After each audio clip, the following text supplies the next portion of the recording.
All right, I'm recording a video, fellas, of the latest submission that I went through with my dad. I'm going to make this one a little quicker. No surprise reveals on the grades since I know them already. I'll just share what I got so you guys can see it. So I did 3 separate orders. A bulk order of 25, which is their lowest grading scale. Max value has to be 250 or below. An order of economy, which is higher price point, max value of $500. There's 5 cards in that, and then a 3-card order of standard, which is their not their highest, but they're sort of their middle tier normal for fairly valuable cards, with a max value of $1,000. So 33 cards total. I'm just going to run through them. I'll do the individual sports and then go to the 59 cards. So let's start with Jerry Rice rookie card, 1986 tops. This is a pretty valuable card, and if you guys remember my last grading where I got Bruce Smith, Reggie White, Steve Young, they all came back at like 6 or 7, which I was kind of expecting for this one too. So the fact that it got an 8, I was really, really happy with. So this could be worth a pretty decent amount. You know, maybe it goes for $100 to $200 in a grade 8.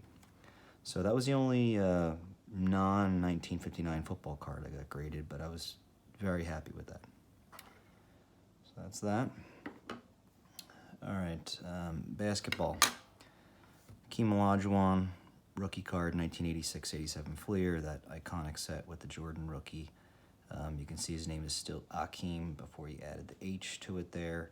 I was hoping for a 7 on this one. Got a 6, which is kind of in line with the other ones that I got and expected. So, you know, not disgruntled there. This is probably worth maybe $100 or so.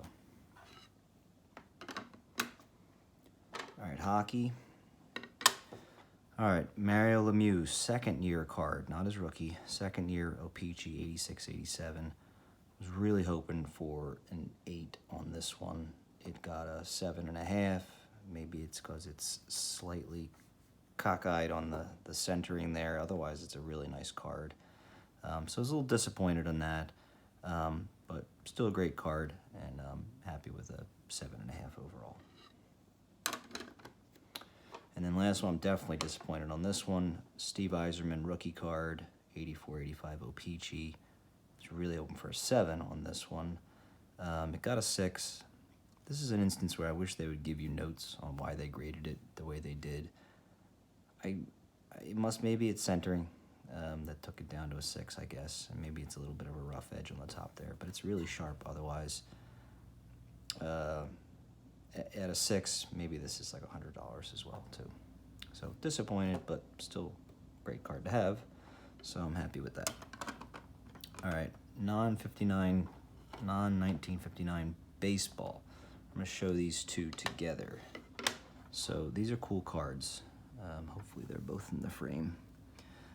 These are 1989 Topps batting leaders.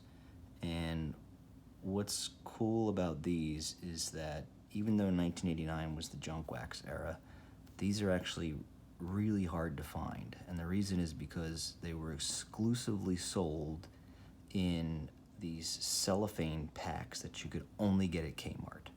So if you happen to buy Topps 1989 Topps cards at Kmart, you would get these inserts in there. And I guess my parents must have picked me up some. But if you go online and try and buy one of these, you really can't find them. They're in pretty good condition. See, Rick Anderson's a 9, Boggs is an 8.5. So I wouldn't be shocked if this is a $100 card, and maybe this is 75. Maybe this is even more than $100. I don't know. It's like I don't even know what the market is because you can't find them out there. There's even like PSA, the larger grader, hasn't graded many of these at all. These are the only 2 cards graded by CSG of this kind. So it's pretty cool. I'm glad I have them and I kept them. All right, a few more baseball. Wade Boggs, rookie card, 1983 Topps. This is the most valuable of the 3. 8.5, I'm fine with that. I was hoping for a 9. But it is what it is. This is probably a $50-$60 card. And then this one is when we start to get in nice intro into the vintage. All right, so 1966 Topps Roger Maris. This is from my dad. He gave this to me before he gave me all his 59 cards. It's a good card. A 6 is a great grade. It's off-centered, so I wasn't really expecting much more than that. Actually, when he was over, I learned a little tidbit which makes this card particularly cool, I think, because I had always wondered why he had a bunch of 1959 Topps. He had some from 1960, which makes sense, and then nothing, and then he had a few 1966 cards. And he was born in 48, so he was basically 17 or 18 at that time. And it just struck me as odd that he had these random 1966 cards. But when I was talking to him about it, he mentioned that he had saved some of his brother's cards, my uncle, who died very, very young. He died when he was in his early 30s. I was only a little boy. I remember him, but it was a long time ago. So that's cool to think that this is probably my Uncle Ed's card when he was a kid. So it's nice to have that in the collection. All right, so now let's move on to the 59 Topps. There's most of them are baseball, and then I think there's 2 football. So they're in just numerical order. So I'm just gonna run. There's no suspense to the mantle at this point. Phillies checklist. I sent this in because it's the Phillies, obviously, but the added cool benefit of this that you probably can't see in the camera is that it has mantle on the checklist on the back, which gives a little bump in value and popularity, because there are people out there who they like mantle. Hey, this has got mantle on it. So it got a 4, which, like I said, everything we were expecting was, or I was expecting, was 3s, 4s, and 5s for this set. I told my dad, I said, I think we might get a couple 6s, maybe a 1 7, and we won't get any 8s, 9s, or 10s. There's just no way, for all the reasons I said over text that I won't go over here. So 4 on the Phillies checklist. Mickey Mantle, like we talked about, 4.5. Happy with that. I actually thought it might do worse, so I was pretty good with a 4.5. Willie Mays, got a 5. Happy with that. That's a pretty valuable card as a 5. You know, maybe that's a $300 card. Sandy Koufax, this one was beat up, so I wasn't expecting much, so it got a 3. So that was basically right in line. Maybe it's a $100 card as a 3.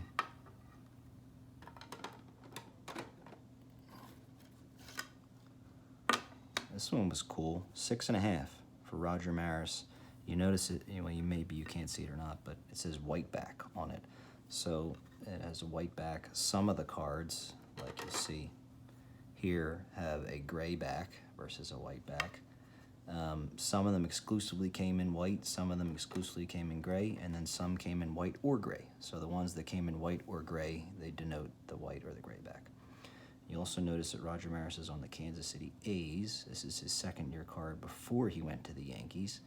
Now, you'd think that an earlier card of him would be worth more money, but as it turns out, his Yankee cards are more popular because that's what he's known for. So, and not that this isn't valuable, but the Yankee era cards seem to command more value.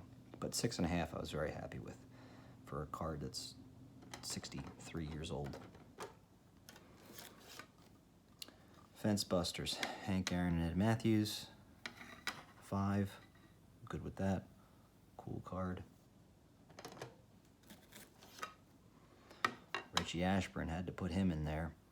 A 4, it's pretty beat up, which makes sense. He was probably popular amongst the Philadelphia kids, so this card probably got handled a bunch more when my dad was playing around with this stuff. Love this card, knew it wasn't going to do well. NL Hitting Kings, Ashburn and Mays, got a 3. It's pretty beat up, I think probably for the same reasons that I just said.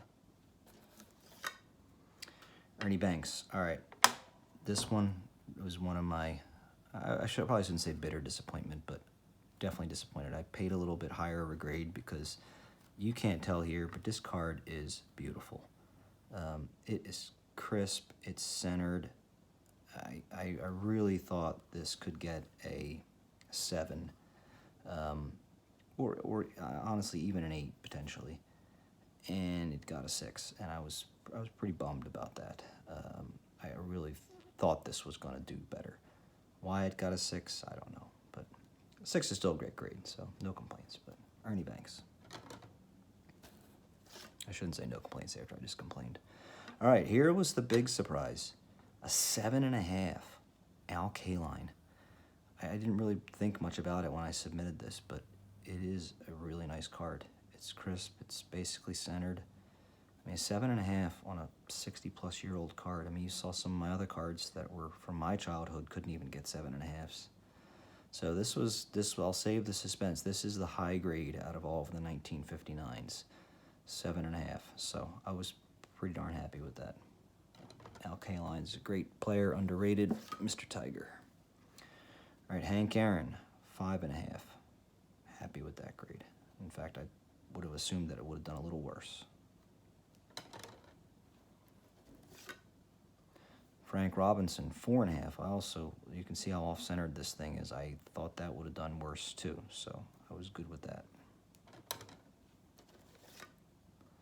Brooks Robinson, 4. The, I don't know, second, third, or fourth best third baseman of all time.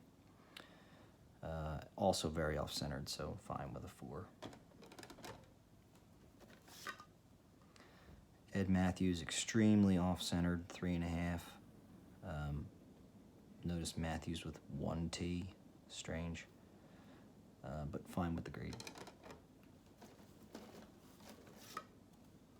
All right, this card, Mantle hits 42nd homer for Crown. So they did all these like baseball moment cards where it almost basically looks like a drawing. Maybe it's penciled over a real image, I don't know. But it's Mantle, so it's worth a lot of money, 5.5. This is actually this could be pretty valuable with that grade. So I was very, very happy to get that.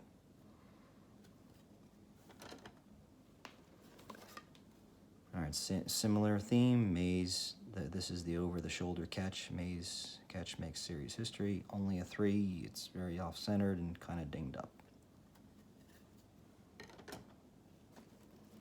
Keep going. Similar. Aaron Club's World Series homer, a 4. It's pretty dinged up, so I was pretty happy with that too. Roberto Clemente, or Bob as they have it here, a 4, in line with expectations on that one, so good with that. This is sort of the second big card, so the Bob Gibson rookie, 3.5. No surprise on this one. It's not a bad card, it's just so crazy off-centered. If this was more centered, it's probably a 5 or a 5.5, which really would boost the value. At a 3.5, I don't know, maybe it's a $400, $500 card. But that's a shame. It's his rookie card. It's next to the Mantle. It's the most valuable card in the set. Well, potential value, I should say. Harmon Killebrew, a 6. I was very happy with that. In fact, it's cockeyed too, so I'm kind of surprised it got a 6. But I'll take it. Almost done here. All right, all-star cards. Hank Aaron, it's pretty off-centered, so 3.5, not to be, not unexpected, I should say.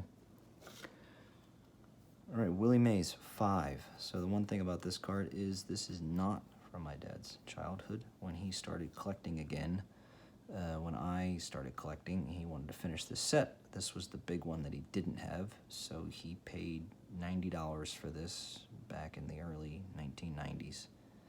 And you got a pretty good card. It's really crisp. You can actually tell it's a little whiter.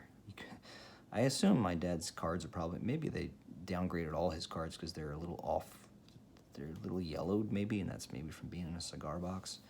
This one's a little whiter. I mean, its really issue is it's very off-centered. But it's a cool card.